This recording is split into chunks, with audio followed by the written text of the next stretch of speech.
기쁘고 복된 주일입니다. 이제 자리에서 일어나 마음과 뜻과 정성을 모아 거룩하신 하나님께 예배드리겠습니다.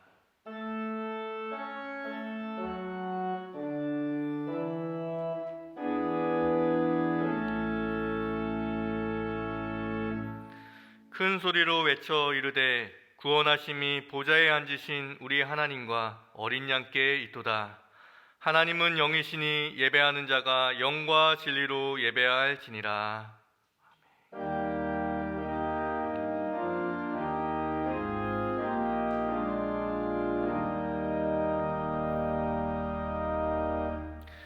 영원히 찬송과 영광과 존귀를 받으시기에 합당하신 우리 주 하나님 아버지, 주님께서 우리에게 베풀어 주신 그 모든 종을 기억하면서 이 시간 주님께 감사와 영광을 돌리나이다.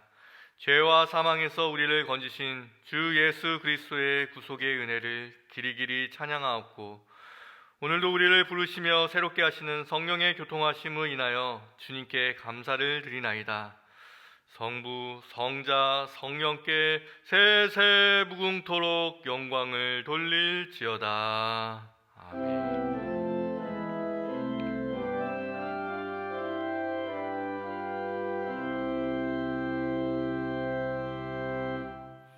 찬송가 8장을 찬송하겠습니다.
다 함께 자리에 앉아서 참회의 기도를 드리겠습니다.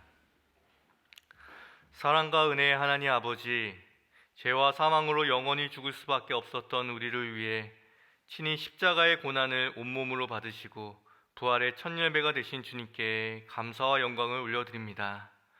그 부활이 주님의 부활이요 우리의 부활이건만 우리는 부활의 능력을 믿지 못하는 사람처럼 살아왔습니다. 주님이 주신 부활의 신앙을 상실한 우리는 현실의 작은 문제에도 흔들리고 감당해야 할 고난 앞에서도 모든 것이 끝나버린 것처럼 절망하였습니다. 또한 입술로는 부활과 천국을 이야기했지만 우리의 관심은 끝나버릴 이 세상과 언젠가 죽어 썩어질 육체뿐이었습니다. 지금도 주님을 위한 더 영광스러운 부활에 힘쓰기보다 여전히 먹고 사는 것, 지금 내가 누리는 것, 내 영광만을 위해 살아왔습니다. 주님, 우리 안에 부활의 능력과 부활의 소망이 없음을 불쌍히 여겨 주시옵소서. 지금은 하나님과 나만이 아는 죄를 생각하며 묵묵히 참회의 기도를 계속합니다.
하나님이 구하시는 제사는 상한 심령이라.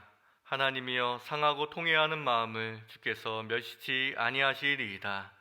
이 말씀에 근거하여 우리의 죄를 한 목소리로 고백하오니 우리의 죄를 사하여 주옵소서. 주 예수 그리스도의 이름으로 기도하옵나이다.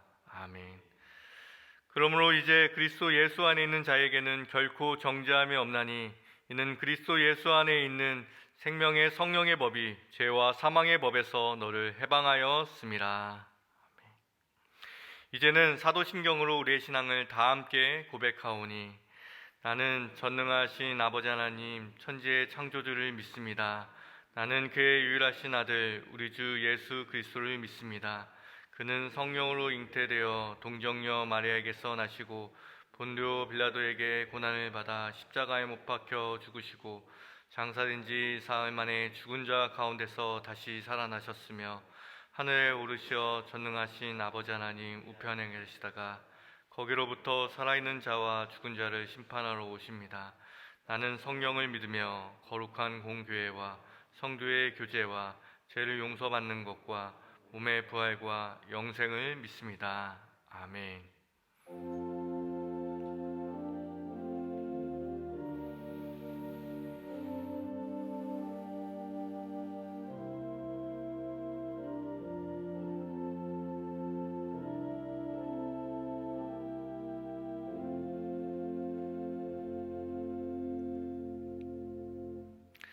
성시교독은 교독문 86번 계시록 14장 말씀입니다. 교독문 86번 요한계시록 14장 말씀입니다.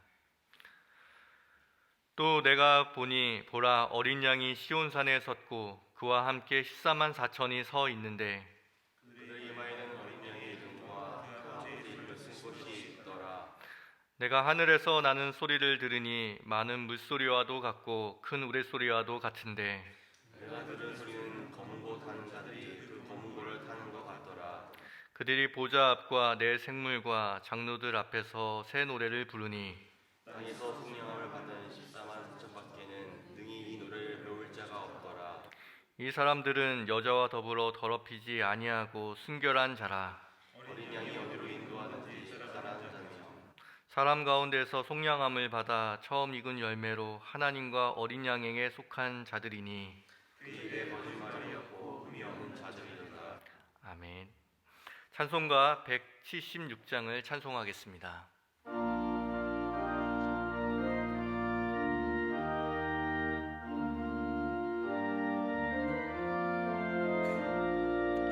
주 어느 때 다시 오시는지 하늘이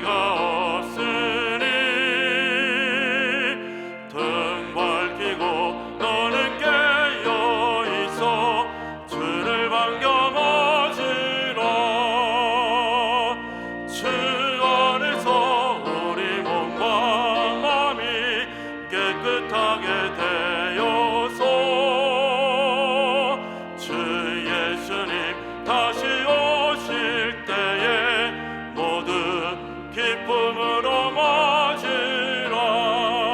주 오늘에 다시 오신다면 부끄러움 없을까. 잘하였다 주님 칭찬하며 우리 맞아 주실까. 주 안에서 우리 몸과 마음이 깨끗하게 되어서 주 예수님 다시 오실 때에 모두 기쁨으로 맞으라. 주 예수님 맡겨주신 일에 모두 충성 다했나. 내 맘속에 방심 넘칠 때에 영원한 식 없겠네. 주 안에서 우리 몸과 마음이 깨끗하게 되어서 주 예수님 다시 오실 때에 모두 기쁨으로 맞으라. 주 예수님 언제 오실는지 한밤에나 낮에나 늘 깨어서 주님 맞은 성도 주의 영광 보겠네. 주 안에서 우리 몸과 마음이 깨끗하게 되어서 주 예수님 다시 오실 때에 모두 기쁨으로 맞으라.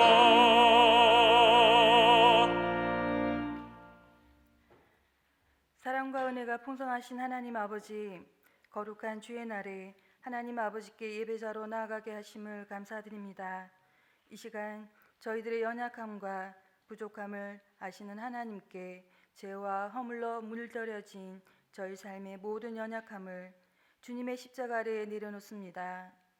긍휼과 자비가 풍성하신 하나님, 주님의 거룩한 보혈로 정결하게 씻어주시사 하나님의 은혜의 보좌 앞에 담대히 나아갈 수 있는 시간이 되게 하여 주옵소서. 이 세상을 말씀으로 질서 있게 창조하시고 다스리시는 하나님, 코로나19로 인해 혼돈 가운데 있는 세계 곳곳에서는 많은 생명들이 죽어가고 고통과 아픔과 슬픔으로 저희들의 삶의 일상들이 힘겨워지고 있습니다. 하나님 아버지, 이 땅의 모든 고난을 외면하지 마시고 하나님의 선하신 손길로 함께하여 주시사 고쳐주시고 회복되게 하여 주옵소서. 하루속히 주의 전에 기쁨으로 나와 함께 예배할 수 있는 날이 오게 하시며 이 시간 주의 전을 사모하며 가정에 모여 영상으로 예배드리는 모든 성도들의 예배 자리에 성령님의 임재하심이 있게 하여 주옵소서. 하나님 아버지, 이 땅 가운데 세워주신 주님의 몸된 교회마다 지켜주시기를 기도합니다. 세상의 빛과 소금의 역할을 감당하며 많은 영혼들을 구원할 방주의 사명을 잘 감당하는 교회 되게 하여 주옵소서. 하나님 아버지, 다음 세대가 잘 세워질 수 있도록 저희 믿음의 자녀들과 함께하여 주옵소서. 세상의 잘못된 문화와 가치관으로 물들여지지 않게 하시며 하나님의 선하시고 기뻐하시는 뜻을 분별할 수 있는 지혜와 세상에 대하여 담대할 수 있는 믿음과 이 시대에 하나님이 찾으시고 원하시는 자들로 세워지게 하여 주옵소서. 하나님 아버지, 이 시간 하나님의 말씀을 증거하시는 위 목사님을 위해 기도합니다. 날마다 영육 간의 강건함을 더하여 주시고 하나님의 생명의 말씀, 능력의 말씀을 선포하실 때마다 성령님의 능력으로 함께하여 주옵소서. 이 시간 저희들에게 주시는 말씀이 삶의 지혜가 되고 능력이 되어 삶 속에 함께하시는 하나님의 은혜를 경험하며 이 땅에 발을 디디고 살아가는 저희이지만 하늘 소망 가지고 살아가는 복된 삶 되게 인도하여 주시옵소서. 찬양과 영광과 존귀를 받으시기에 합당하신 하나님, 이 시간 온 마음과 정성 다해 드려지는 예배를 홀로 영광 받아 주시옵소서. 하나님의 영광이 드러나는 복되고 거룩한 예배가 되기를 소망하며 거룩하신 예수님의 이름으로 기도드립니다. 아멘.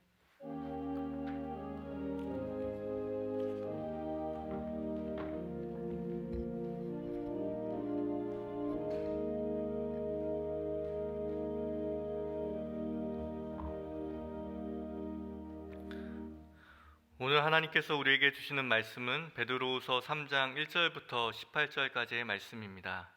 베드로후서 3장 1절부터 18절까지의 말씀, 신약성경 387쪽에 있습니다. 하나님의 말씀을 교독하여 읽겠습니다. 제가 먼저 1절 말씀을 읽겠습니다. 사랑하는 자들아, 내가 이제 이 둘째 편지를 너희에게 쓰노니 이 두 편지로 너희의 진실한 마음을 일깨워 생각나게 하여 곧 거룩한 선지자들이 예언한 말씀과 주 되신 주께서 너희의 사도들로 말미암아 명령하신 것을 기억하게 하여 먼저 이것을 알지니 말세에 조롱하는 자들이 와서 자기의 정욕을 따라 행하며 조롱하여 이르되 주께서 강림하신다는 약속이 어디 있느냐 조상들이 장후로부터 만물이 처음 창조될 때와 그냥 있다 하니 이는 하늘이 옛적부터 있는 것과 땅이 물에서 나와 물로 성립된 것도 하나님의 말씀으로 된 것을 그들이 일부러 잊으려 함이로다. 이로 말미암아 그때 세상은 물이 넘침으로 멸망하였을 때 이제 하늘과 땅은 그 동일한 말씀으로 불사르기 위하여 보호하신 바 되어 경건하지 아니한 사람들의 심판과 멸망의 날까지 보존하여 두신 것이니라. 사랑하는 자들아, 주께는 하루가 천년 같고 천년이 하루 같다는 이 한 가지를 잊지 말라.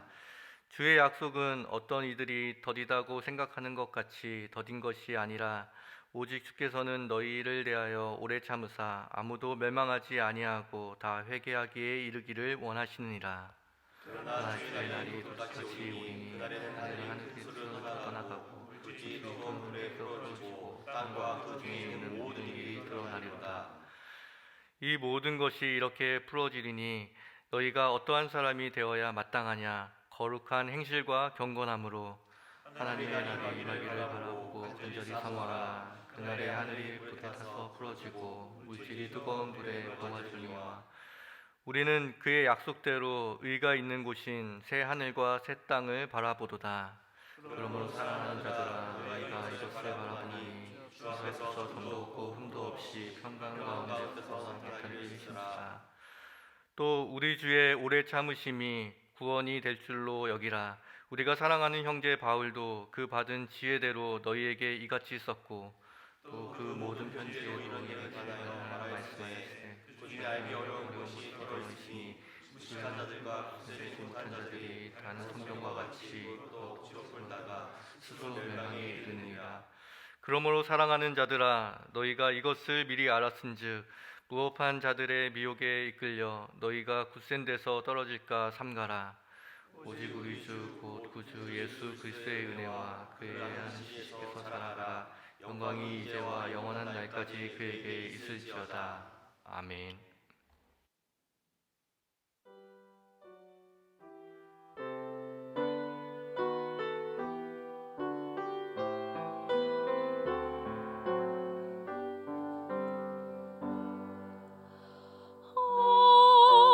하나님의 사랑은 밝은 빛과 같아서 나의 마음을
아름다운 찬양, 하나님께서 크신 영광 받으신 줄 믿습니다.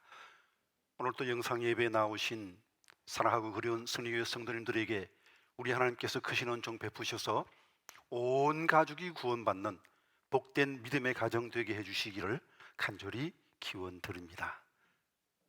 이태리 로마에 가면 우르바노라는 대학이 있답니다. 사진 한번 보실까요? 이 대학 현관에는 그리고 그 다음이라는 말이 적혀 있다고 합니다. 이 현관에 그리고 그 다음에라는 이 경기가 기록된 사연이 있답니다. 한 법대생이 너무 가난해서 고학으로 공부를 하는데 아무리 해도 이번 학기는 더럽고 마련할 길이 막혀나 합니다. 그래서 자선사업가로 알려진 빌리 공장을 찾아가서 이번 학기 등록금을 좀 도와달라고 부탁했습니다. 학생의 딱한 사정을 들은 빌리 공은 그 학생에게 선뜻 돈을 주었습니다. 그러면서 한 가지 물었습니다. 법대생이라 그랬지? 졸업하면 뭘 하려고 그래? 변호사 개업을 하겠습니다. 그래? 그리고 그 다음에는 예쁜 아가씨 만나서 결혼도 해야죠. 그래, 그리고는 돈을 더 벌어서 집도 사겠습니다. 그리고 그 다음에는 자녀를 낳겠습니다. 그리고 자녀를 잘 양육하겠습니다. 그리고 그 다음에는 뭐 저도 늙겠지요. 그리고 그 다음에는 그리고는 죽겠지요. 그리고 그 다음에는 그 다음은 생각하지 못했기 때문에 말을 못하고 머뭇할 때 빌리공이 말했습니다. 그 다음은 심판이다. 그 다음은 영원이다. 이 말이 너무 충격적으로 다가왔습니다. 이 말을 평생 가슴에 품고 열심히 공부하여 이 대학의 총장이 되었을 때 이 총장은 그리고 그 다음이라는 이 경기를 대학 현관에 써붙여 놓게 된 것입니다. 여러분, 이 코로나19 끝나고 나면 뭘 하시겠습니까? 하고 싶은 거 많이 있겠죠. 그리고 그 다음에는요. 코로나19가 우리에게 많은 어려움과 많은 고통을 주었습니다만, 그러나 한 가지 아주 우리에게 유익을 준 게 있습니다. 그것은 우리의 마지막을 생각할 수 있는 기회를 준 겁니다. 지금 전 세계적으로 15만 4천 명이 죽었습니다. 권세 있는 사람도 건강한 사람도 젊은 사람도 코로나19 앞에 맥없이 죽어갑니다. 그 모습 바라보면서 누구나 나도 죽을 수 있겠구나 하는 생각을 갖고 사는 것입니다. 중세 유럽의 페스트가 창궐했을 때 먼저 죽은 자들이 살아있는 자들에게 이 같은 유언을 남겼다고 합니다. 나 어제 너와 같았으나 너 내일 나와 같을 것이다. 죽음 앞에 누구도 예외 없습니다. 나도 죽는구나. 이를 모두 겸허히 생각해야 됩니다. 그리고 그 죽음을 준비해야 됩니다. 만약 그렇지 못한다면 이 코로나19는 단순한 고통으로 끝나고 맙니다. 이 코로나19가 주는 그 교훈, 의미가 무엇인지를 가슴에 깊이 새겨야 하겠습니다. 최근에 나온 따끈따끈한 책입니다. 며칠밖에 되지 않았습니다. 제목이 2050 거주 불능지구라는 책입니다. 신앙적인 책은 아니고요, 그냥 과학적인 책입니다. 과학적인 모든 데이터를 총동원해 볼 때 살인적 폭염, 치솟는 산불, 가뭄, 마실 수 없는 공기오염, 전염병의 창궐 등으로 지구는 더 이상 살 수 없는 행성이 되어버렸다는 것입니다.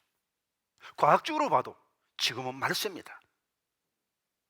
말세 너무 많이 들어서 혹시 둔감해 진 적 없습니까? 진짜 말세지 말입니다. 이번 코로나19로 모든 것이 해결된다고 생각하지 마십시오. 전 세계적으로 계속 번져나고 있지만 다행히 우리는 조금 잠잠해졌습니다만, 그러나 설사 이 땅에서 코로나19가 완전히 사라진다 할지라도 모든 문제가 사라진 건 아닙니다. 또다시 더 무서운 전염병이 올 수 있습니다. 그러므로 마지막을 준비해야 하는 것입니다. 우리는 지난 주일에 부활절 예배를 들었습니다. 그리고 부활하신 예수님의 몸 같은 강하고 영광스러운 몸 입기를 소망했습니다. 코로나19가 와도 끄떡없는 죽음을 이기는 그 강한 몸 입기를 소망했습니다. 그럼 언제 그 몸을 입게 됩니까? 그것은 바로 주님이 재림하시는 날입니다.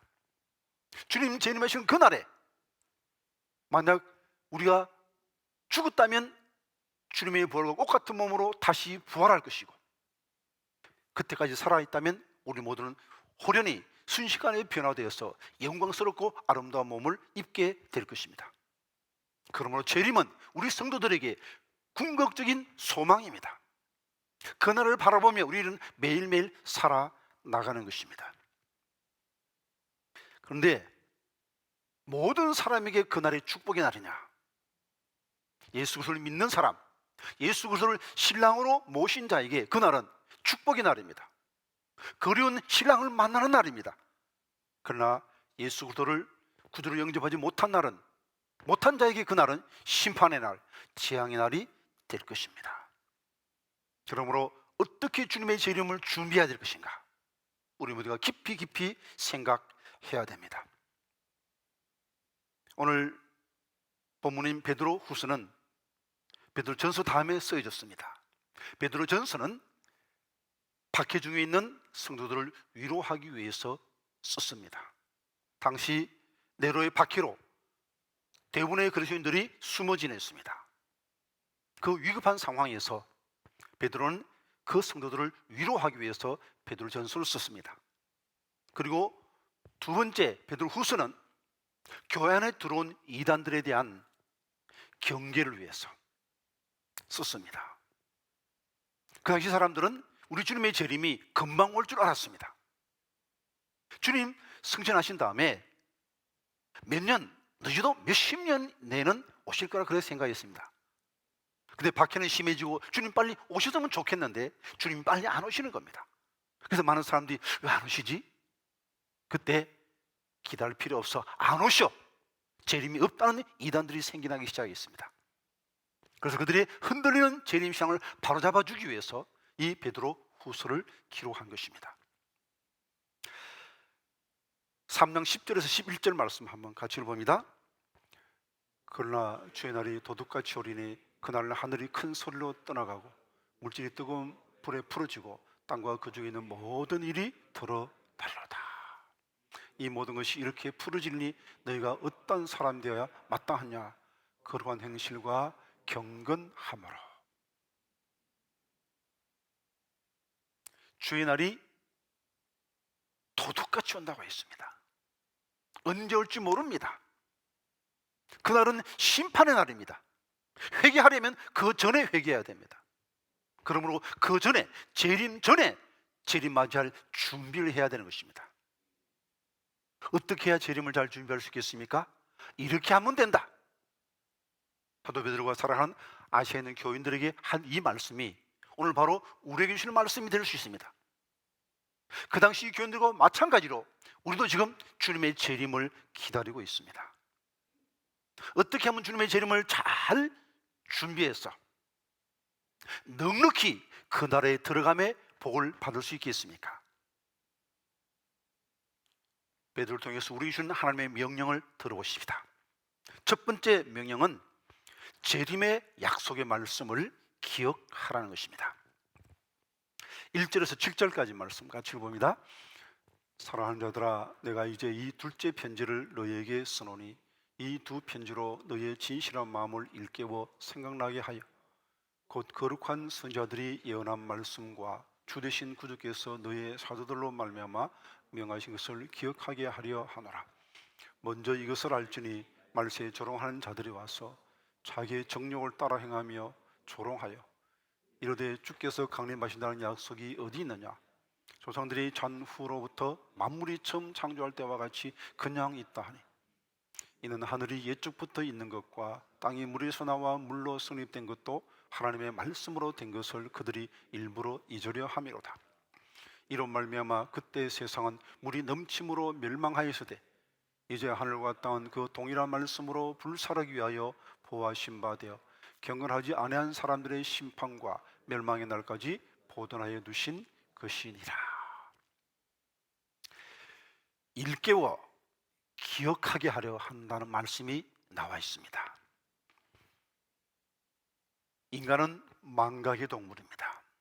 한 번 들었다 그래서, 한 번 알았다 그래서 늘 그것이 내 마음속에 내 삶을 지키는 표준이 될 수 없습니다. 잊어버리는 거예요. 그래서 우리는 자꾸 중요한 말씀을 새롭게 다시 기억해야 됩니다. 그래서 우리가 중요한 내용들은 복습을 하죠. 왜 복습을 합니까? 잊어서 안 되는 중요한 것들은 꼭 복습해서 익혀두고 그것을 내 삶의 힘으로 삼는 것이죠. 아는 것이 입이다. 근데 알았는데 잊어버렸습니다. 그럼 그것은 힘이 되지 못하는 것이죠. 전에 말씀 들었어요. 알았습니다. 근데 잊어버렸습니다. 그러면 그 말씀은 이 말씀을 살아가는 우리에게 힘이 될 수 없습니다. 그럼 어떻게 됩니까? 다시 복습해야 됩니다. 혹시 바둑 좋아하십니까? 바둑에 복기가 있습니다.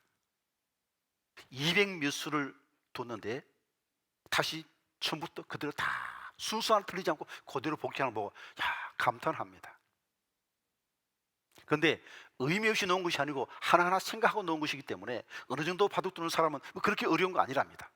그런데 복기를 잘하는 사람은 바둑을 두면 둘수록 실력이 점점 향상이 됩니다. 근데 만일 두기를 하는데 복기를 안 하면 실력이 향상이 안 되는 거예요. 똑같은 실수를 반복하게 되는 겁니다. 그러나 복기를 잘하면 똑같은 실수를 반복하지 않게 되면 실력이 향상이 되는 겁니다. 우리가 예수를 잘 믿으면 신앙생활에서 향상이 있으려면 말씀을, 읽은 말씀을, 들은 말씀을 다시 복습해야 됩니다. 혹자는 신앙생활 좀 오래 했다고, 사실 20년, 30년 되면 본문 보고 제목 쫙 들으면 오늘 목사님이 어떤 설교 하실지 대충 짐작이 오거든요. 이 말씀 내가 알지 하고 대충 넘어가는 거예요. 위험한 겁니다. 교만한 겁니다. 진지한 마음으로 새롭게 다시 배워야 하는 것입니다. 아는 말씀이도 다시 익혀야 되는 것입니다.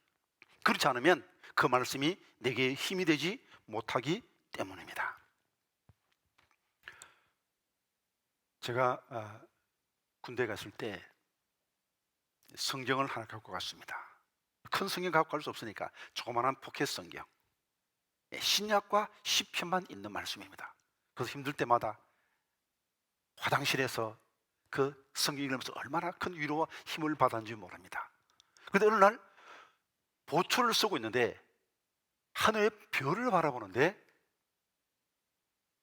정말 하나님이 저 별을 만드셨을까? 창조신앙이 흔들리는 것입니다. 제 자신이 깜짝 놀랐어요. 저는 학부에서 기독교 유학을 전공했고 신학대학원 1학년 마치고 군대에 갔습니다. 아니 초신자도 아니고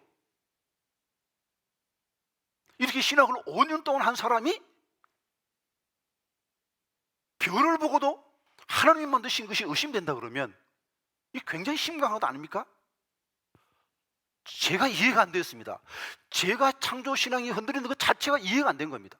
왜 이럴까? 왜 이러지? 가만 생각해 보니까 알았어요. 구약을 안 읽은 겁니다. 신약과 시편밖에 없었기 때문에 구약을 못 읽은 거예요. 그래서 빨리 집에 연락을 해서 소포로 신구약 성경을 보내달라고 부탁을 했습니다. 그리고 창세기 1장 딱 그런데 태초에 하나님이 천지를 창조하시나 창세기 1장 한번 싹 읽고 나니까 금방 회복되었습니다. 하나님이 지으셨지. 창조신이 분명해졌습니다. 익히 하는 말씀에도 복습해야 됩니다. 그래야 잊지 않고 그것이 우리 삶의 힘이 되는 것입니다. 여러분, 초등학교, 중고등학교 존경하는 담임 선생님, 이름 기억하십니까? 교장 선생님 이름 기억하십니까? 아마 대부분 잊어버렸을 거예요. 오랫동안 안 들었기 때문에.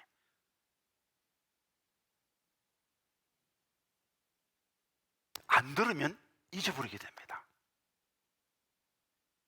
재림에 대한 말씀, 성경이 강조하고 있습니다. 성경에 재림에 대한 말씀이 1836회가 기록되어 있습니다. 1836회. 왜 이렇게 자주 기록되어 있을까요? 잊어버리지 말라고.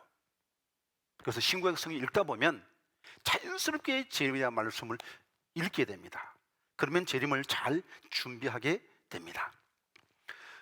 3장 2절 말씀 한번 같이 읽어봅니다. 곧 거룩한 선지자들이 예언한 말씀과 주 되신 구주께서 너희의 사도를 말미암아 명하신 것을 기억하게 하려 하노라. 선지자들이 예언한 말씀은 구약이고 주님께서 사도를 말미암아 주신 말씀이 신약입니다. 결국 성경이죠. 성경을 읽고 성경을 기억해야 우리가 분명한 재림 신앙을 정립할 수 있습니다. 마귀는 교활합니다. 우리가 가진 것을 훔쳐가는 도둑 같은 존재입니다. 마귀는 재림 신앙이 얼마나 중요한지 잘 압니다. 그래서 재림 신앙을 빼앗아가려 하는 거예요. 그래서 마귀가 쓰는 술책이 두 가지 있습니다. 하나는 재림이 없다 하는 것이죠. 3절에서 5절까지 말씀 같이 읽어봅니다. 먼저 이것을 알지니 말세에 조롱하는 자들이 와서 자기의 정욕을 따라 행하며 조롱하여 이르되 주께서 강림하시는 약속이 어디 있느냐? 조상들이 잔후로부터 만물이 처음 창조할 때와 같이 근량이 있다 하니 이는 하늘이 옛적부터 있는 것과 땅이 물에서 나와 물로 성립된 것도 하나님의 말씀으로 된 것을 그들이 일부러 잊으려 함이로다. 이들은 자신의 경험에 근거해서 자신의 경험을 절대화해서 주님의 재림이 없다 하는 거예요. 오신다 오신다 했는데 지금까지 기다려도 안 오시잖아. 그러니 안 오시는 거야. 이 논리는 한 100세 넘은 노인네가 난 안 죽어. 왜? 100년이 지나도 안 죽잖아. 난 안 죽어. 그렇게 말하는 거 다름이 없는 겁니다. 인간의 제한된 경험, 제한된 지식으로 어떻게 알 수 있습니까? 하나님이 천지를 창조하셨습니다. 그리고 하나님이 물로 온 세상을 심판한 적이 있습니다. 그런데 그것을 일부러 잊는 거예요. 무시하는 겁니다. 그리고 아직까지 안 오신 거 보니까 안 오신다. 재림은 없다. 그렇게 해서 사람들의 재림 신앙을 흔드는 것입니다. 또 하나는 정반대 극단을 통해서 재림 신앙을 흔들어 놓습니다. 그것은 재림을 말하는 것입니다. 말하는데 언제 예수님이 재림하신다? 날짜를 말하는 거예요. 성경은 분명히 그날과 그날 그 시는 모른다고 말하고 있습니다. 마태복음 24장 말씀 한번 같이 읽어봅니다. 거짓 선지자가 많이 일어나 많은 사람을 미혹하게 했습니다. 거짓 그리스도들과 거짓 선지자들이 일어나 큰 표적과 기사를 보여 할 수만 있으면 택하신 자들도 미혹하리라. 그러나 그날과 그때는 아무도 모르나니 하늘의 천사들도 아들도 모르고 오직 아버지만 아시느냐. 그날은 하나님 아버지만 아십니다. 그러므로 인성을 가진 인간에게는 그날이 감춰져 있는 겁니다. 왜 그렇습니까? 그것이 유효하기 때문이에요. 그래야 매일매일이 이날이 주님의 재림이라는 하고 매일매일을 깨어서 지낼 수 있는 겁니다. 그런데 역사적으로 70회 이상 예수님의 재림이 계속 예언되었습니다. 한번 도표 한번 보십시오. 안식교는 1844년 예수님 재림하게 됐습니다. 몰모원 교회에서는 1891년에 예수님 재림하신다고 했습니다. 여호와정예는 1914년, 그리고 한국을 들어서가게 했던 다미성 교회 아주 그냥 1992년 10월 28일 자정 시간까지 정확하게 예언했습니다. 노스트라다무스는 1999년, 그 어빈 베이크스는 2016년 계속 틀린 재림의 날짜가 제시되는 것입니다. 그러면 사람들이 한두 번은 그날 긴장하다가 안 옵니다. 그럼 어떻게 됩니까? 마치 양치기 소녀의 거짓말과 같습니다. 잘한 내용 아닙니까? 양치기 소년이 지루하니까 늑대다, 늑대가 나타났어요. 사람들이 막 어디 뻥이에요. 이놈! 다시는 그 이름은 안 돼. 근데 한참 있다 또 심심하니까 늑대다! 늑대가 나타났어요. 사람들이 막 어디 뻥이에요. 근데 한참 있다가 이번엔 진짜 늑대가 나타난 거예요. 늑대가 나타났어요. 살려주세요. 사람들이 안 속아. 바로 그걸 노리는 것입니다. 시한부 종말론이 노리는 목적이 무엇입니까? 마지막 시한부 종말론을 이용하는 목적이 뭡니까? 계속 틀린 날짜를 예언하게 되면 몇 번 속으면 나중에 예수님 재림에 들어오면 재림 무슨 안 속아. 이렇게 되는 거예요. 그래서 여러분 언제 말도 안 왔기 때문에 진짜는 안 오신다. 속으면 안 됩니다. 예수님 반드시 재림하십니다. 그러므로 그날을 기다리며 살아야 됩니다. 그날은 불심판날입니다. 3장 6절에서 7절까지 말씀 같이 봅니다. 이로 말미암아 그때 세상은 물이 넘침으로 멸망하였으되 이제 하늘과 땅은 그 동일한 말씀으로 불사르기 위하여 보호하신 바 되어 경건하지 않은 사람들의 심판과 멸망의 날까지 보존하여 두신 것이니라. 노아의 홍수가 있었습니다. 전 세계적인 심판이 있었습니다. 마지막 날, 이번에는 불로 온 세상을 심판할 날이 있을 것입니다. 그러므로 그날을 기다려야 됩니다. 이 세상이 다 불타버린대요. 다 사라진대요. 그리고 새 하늘 새 땅을 주신다는 것입니다. 이 땅은 우리의 영원히 살 본향이 아닙니다. 새 하늘 새 땅이 우리의 본향입니다. 그 새 하늘 새 땅을 바라보면서 주님의 재림을 기다리며 살아가야 합니다. 재림이 있다는 것을 기억하고 사십시오. 심판의 날이 있습니다. 그날을 기억하며 사십시오. 두 번째로 재림을 사모하라는 것이 주님의 명령입니다. 8절에서 13절 말씀을 같이 봅니다. 사랑하는 자들아, 주께는 하루가 천년 같고 천년이 하루 같다는 이 한 가지를 잊지 말라. 주의 약속은 어떤 일이 더디다고 생각하는 같이 더딘 것이 아니라 오직 주께서는 너희를 대하여 오래 참으사 아무도 멸망하지 아니하고 다 회개하게 이르기를 원하시느니라. 그러나 주의 날이 도둑같이 오리니 그날은 하늘이 큰 소리로 떠나가고 물질이 뜨거운 불에 풀어지고 땅과 그 중에 있는 모든 일이 드러나리로다. 이 모든 것이 이렇게 풀어지리니 너희가 어떤 사람이 되어야 마땅하냐? 거룩한 행실과 경건함으로 하나님의 날이 임하기를 바라보고 간절히 사모하라. 그날에 하늘이 불에 타서 풀어지고 물질이 뜨거운 물에 녹아지려니와 우리는 그의 약속대로 의가 있는 곳인 새 하늘과 새 땅을 바라보도다. 주님의 재림이 없다고 생각하면, 심판이 없다고 생각하게 되면 함부로 행동하게 되죠. 그리고 늦게 오래 생각하면 아직 시간이 있다 생각하고 딴짓하다가 갑자기 주님 도둑같이 재림하시면 그날을 제대로 맞이할 수 없습니다. 그러나 이날이 주님 오신 날인가 깨어서 주님의 오심을 소망하고 살면 바르게 주의 재림을 준비할 수 있습니다. 사모한다는 이 단어는 프로스토카오라는 이 단어의 뜻은 소망 중에 기다린다, 바라보며 기다린다는 것입니다. 여러분, 재림이 기다려집니까? 성경은 분명히 재림을 기다리라고 그랬어요. 신랑이 오신다는 날인데, 나의 사랑하는 신랑이 오시는데 사랑하는 예수님을 페이스 투 페이스, 얼굴과 얼굴을 대하 맞대면할 그날이 온다는데 그날이 기다리지 않으면 정말 예수 그리스도의 신부 아닌 겁니다. 재림이 두렵다면 내 믿음을 다시 한번 점검해 보십시오. 재림이 기다려져야 됩니다. 그리고 그날을 손꼽아 기다려야 됩니다. 그런데 예수님이 오신다 그랬는데 2000년 전에 이 말씀 2000년 전에 기록된 말씀이에요. 근데 2000년이 지났는데 아직도 안 오시잖아요. 이게 어떻게 된 것인가? 여기에 사도 베드로가 해결책을 제시해 줍니다. 8절 말씀을 같이 봅니다. 사랑하는 자들아, 주께는 하루가 천년 같고 천년이 하루 같다는 이 한 가지를 잊지 말라. 하나님의 시간 계산법과 우리의 시간 계산법이 다르다는 거예요. 하나님은 영원하신 분입니다. 절대자입니다. 초월자입니다. 그러므로 그 하나님의 시간 개념을 내 시간 개념으로 이렇게 착각하면 안 됩니다. 경우에 따라서는 우리는 하루 같다고 생각해도 하나님은 천년같이 길게 보시고 우리는 천년 같다고 생각하는데 어떤 때로는 하나님은 하루같이 보시기도 합니다. 하나님의 계산법이 우리의 계산법과 다르다는 것을 염두에 두어야 합니다. 어떤 사람이 꿈에 하나님을 만났답니다. 그래서 물었습니다. 하나님께는 이 땅의 천년이 하루 같다면서요. 그러면 하나님, 이 땅의 10억은 하나님께는 뭐와 같습니까? 10원과 같다. 아, 그래요? 그럼 하나님, 나 10원만 주세요. 하나님이, 그래? 하루만 기다려라.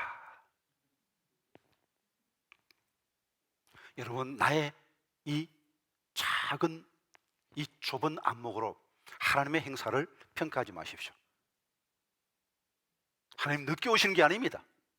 하나님이 지체하시는 데 이유가 있습니다. 그것은 한 사람도 빠짐없이 구원하기, 모든 사람을 다 구원하기 원해서 그런 것입니다. 모든 사람이 회개하기 위해서 하나님이 기회를 주시는 겁니다. 그런데 하나님이 모든 사람이 다 회개하기를 원하시면 모든 사람 다 회개합니까? 그건 아니거든요. 아니, 하나님이 원하시는데 안 될 수도 있습니까? 그렇습니다. 하나님이 원하는데도 안 되는 게 있는데 그것은 바로 인간의 마음입니다. 하나님이 인간을 창조할 때 자유의지를 주셨습니다. 그 자유의지를 하나님이 침범하고 하나님의 마음대로 인간의 마음을 바꾸고 싶다 그러면 인간은 로봇에 불과한 것이죠. 하나님은 스스로 만든 규율을 깨뜨리지 않습니다. 인간의 자유를 주시고 인간에게 그 자유의지를 행사할 수 있는 기회를 주신 겁니다. 그러므로 회개는 스스로 해야 됩니다. 하나님의 회개를 돕도록 코로나19 같은 자연적 재난을 주시고 선제를 통해서 복음을 주시고 그리고 오래 기다려 주심으로 회개의 기회를 주십니다. 그러나 회개는 스스로의 의지로 해야 되는 것입니다. 스스로 하나님께로 돌아와야 되는 것입니다. 여러분, 탕자의 비유를 보십시오. 아들이 돌아오기를 바라는 아버지의 소원이 있습니다. 그 소원을 어떻게 이루는 겁니까? 기다려주는 거예요. 야, 돌쇠야, 가서 둘째 놈 잡아와라. 그러면 그 사랑입니까? 그 사랑 아니거든요. 돌아올 때까지 기다려주는 것이 진정한 사랑인 것입니다.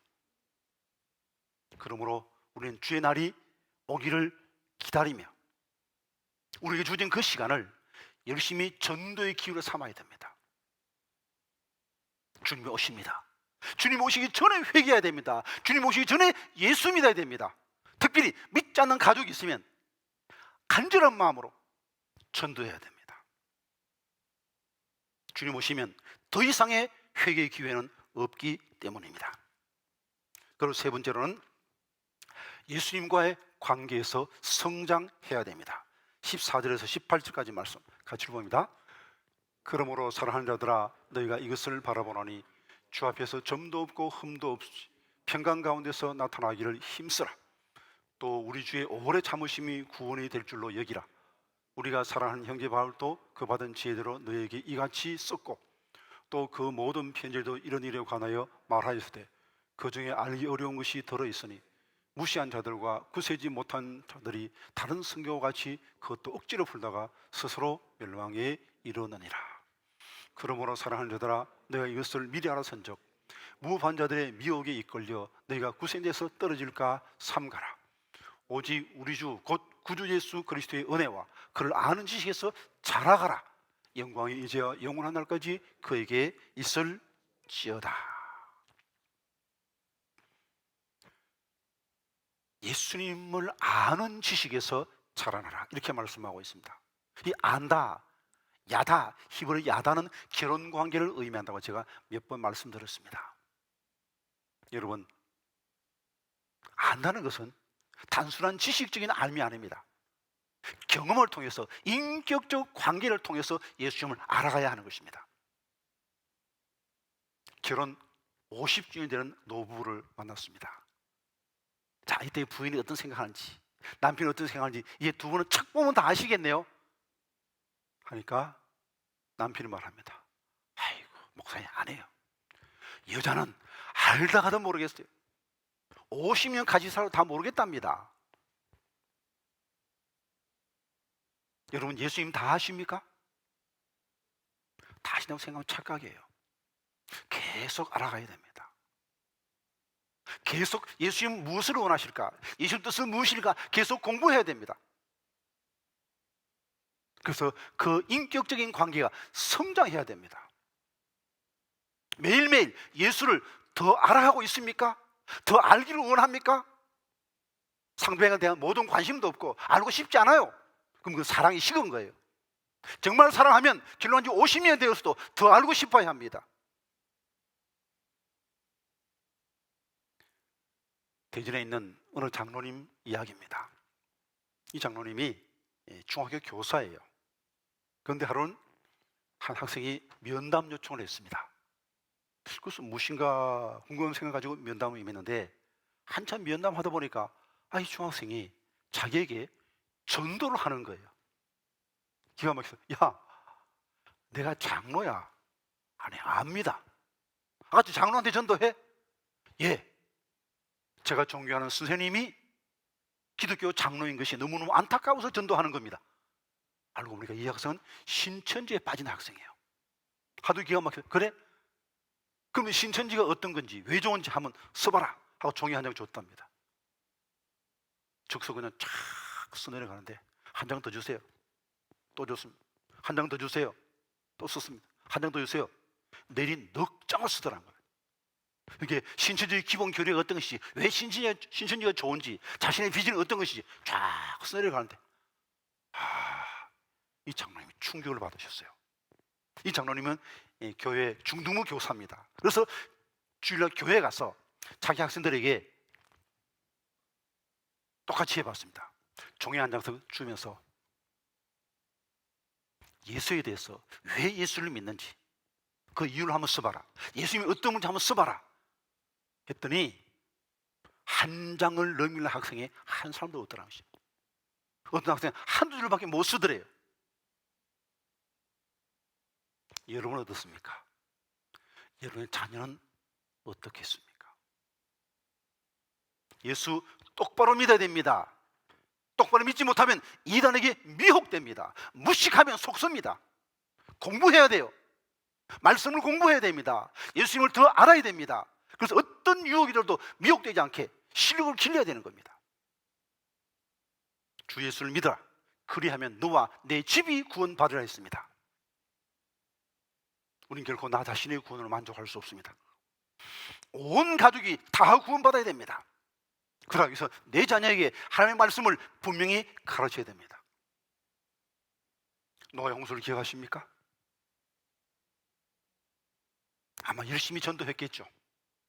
아무도 듣지 않았습니다. 그러나 적어도 노아는 자신의 가족은 다 구원했습니다. 노아의 가족은 한 사람도 빠짐없이 다 구원받았습니다. 그런데 롯의 경우는 어떻습니까? 소돔 고모라가 불심판받을 때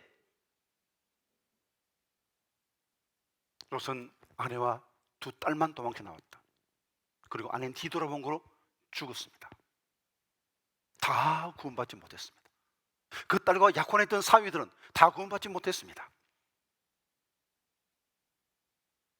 형식적인 신앙 가졌다고 다 구원받는 건 아닙니다. 열처녀의 비유를 기억하시죠? 열처녀들은 다 준비가 되어 있다고 생각했습니다. 그래서 신랑을 기다린 겁니다. 막상 왔을 때 5명은 합격, 5명은 불합격. 왜? 불합격한 5명은 덩어리 있었지만 그 속에 기름이 없었다는 겁니다. 기름이 무엇을 의미합니까? 성령을 의미합니다. 집사가 되고 출석하고 헌금하고 봉사하고 이게 다 형식입니다. 내용은 무엇입니까? 성령의 인도함을 받는 겁니다. 성령의 다스림을 받는 겁니다. 날마다 성령의 인도함 받고 삽니까? 날마다 성령님께 순종하고 있습니까? 이것이 있어야 산믿음을 가진 자입니다. 산믿음은 시간이 갈수록 점점 성장하는 겁니다. 갈수록 주님을 점점 더 많이 알아가야 됩니다. 갈수록 주님을 사랑하는 사랑이 더 커져야 됩니다. 갈수록 주님이 사랑하는 이웃을 더 사랑해야 됩니다. 갈수록 주님을 닮아가야 합니다. 이것이 내 속에 있는가? 다시 한번 점검해 볼 수 있길 바랍니다. 주님의 재림을 점점 다가옵니다. 그 재림을 잘 준비하기 위해서 재림이 있음을 기억해야 됩니다. 그날을 사모하며 기다려야 됩니다.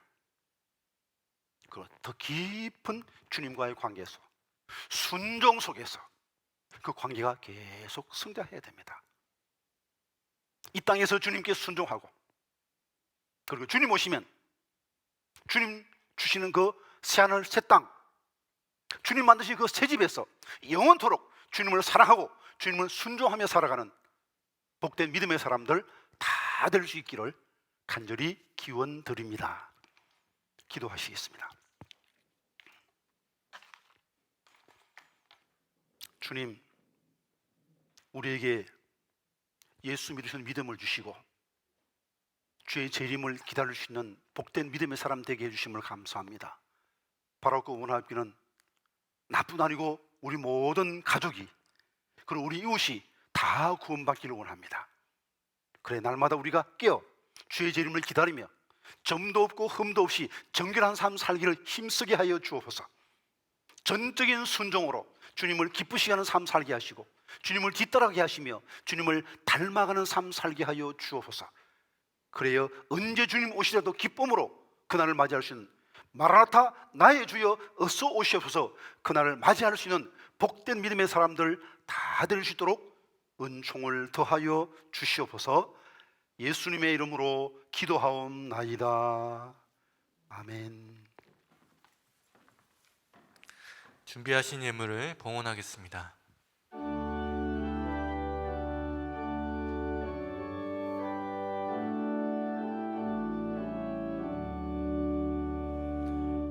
내게 있는 모든 것을 주를 위해 드리네. 주의 성령 충만하게 내게 내려 주소서. 주께 드리네. 주께 드리네. 사랑하는 구주 앞에 모두 드리네. 아멘.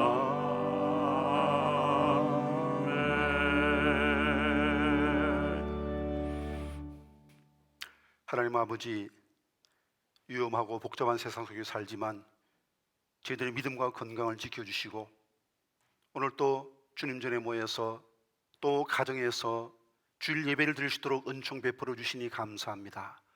우리에게 재림의 소망을 주시고 재림을 기다릴 수 있는 복된 자 되게 해주심을 감사합니다.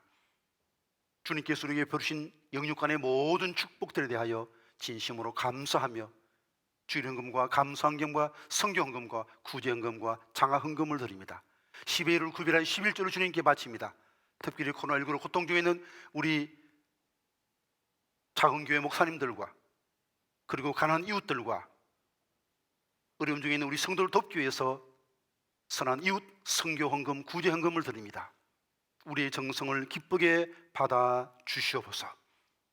더 이상 돈에 매이는 삶, 세상에 매이는 삶 살지 않게 도와주시고 사랑에 매이고 전적인 주님께 순종의 삶을 살아가는 우리의 매일매일 되게 도와주시고 주의 재림을 손꼽아 기다리는 지혜로운 다섯 처녀 같은 믿음의 사람들이 다 될 수 있도록 도와주시고 온 가족이 구원받는 신앙의 명가되게 은총을 더하여 주시옵소서.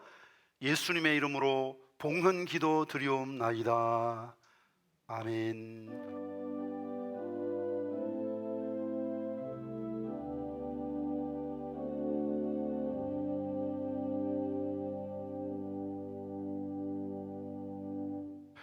앉으시겠습니다.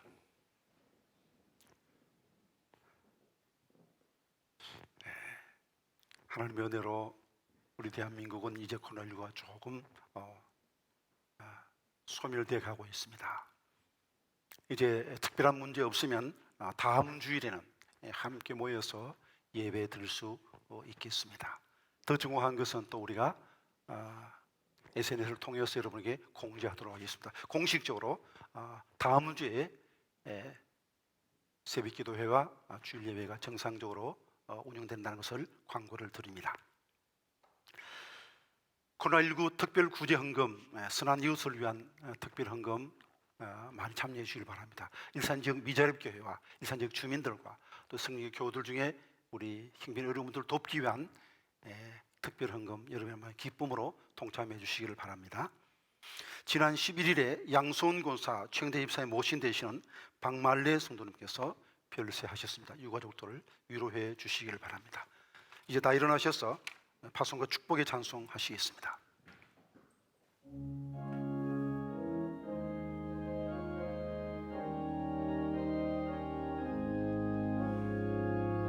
하나님의 독생자 예수 날 위하여 오시었네. 내 모든 죄 사시려고 십자가 지셨으나 다시 사셨네. 주 안에서 거듭난 우리 기뻐하며 찬양하리. 가슴 속에 넘치는 확신, 우리의 가는 길에 소망 넘치네. 살아계신 주 나의 참된 소망, 두려움이 사라지네. 사랑의 주네 갈 길 인도하니 내 모든 삶의 기쁨 늘 충만하네. 살아계신 주 나의 참된 소망, 두려움이 사라지네. 사랑의 주네 갈 길 인도하니 내 모든 삶의 기쁨 늘 충만하네.